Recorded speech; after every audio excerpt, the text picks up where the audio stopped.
and welcome to this afternoon session. I'm just checking the microphone. Everything is working all right? It's working. Excellent, thank you. Welcome to the session on transforming the patient experience with telehealth in Europe. It's a United4Health project, you can say hosted session. And I'm very pleased to see that some of you have stayed for this and are not in the other sessions, because I do think you will have a very interesting session, but at the same time, it might be a little bit boring because me and the four speakers today, we all know each other very well. So if no one was here to listen to us, I think we'd be a little bored, honestly. So I'm pleased for that. I am Janne Rasmussen. I am the European Engagement Manager with the NHS24, Scottish Centre for Telehealth and Telecare. And we are the coordinators of United4Health. That means quite a lot to us both because telehealth is a highly prioritized area in Scotland, but certainly also because collaboration both within Scotland, but certainly also without, so including Europe, is another high priority. And so we're very proud actually to be leading, or you can say trying to lead the consortium in United4Health of a lot of European partners, which consists of actually 14 regions who are going to be deploying telehealth services and 33 partners from around Europe. United4Health collaborates with the Renewing Health project. So we're actually basically trying to learn from the mistake, but certainly also from the successes of Renewing Health. So I'd like just to point out that United4Health is not an extension to the Renewing Health project, which is now ending, but it certainly has a mind of its own and wants to achieve its own things.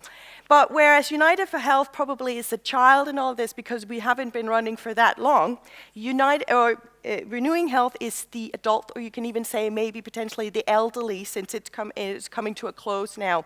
And what better way than to actually learn from their lifelong experiences of deploying telehealth services than to have this opportunity in this session to get some of their experiences, outcomes, and results around clinical outcomes, economic, organizational, but certainly also the patient perspectives today.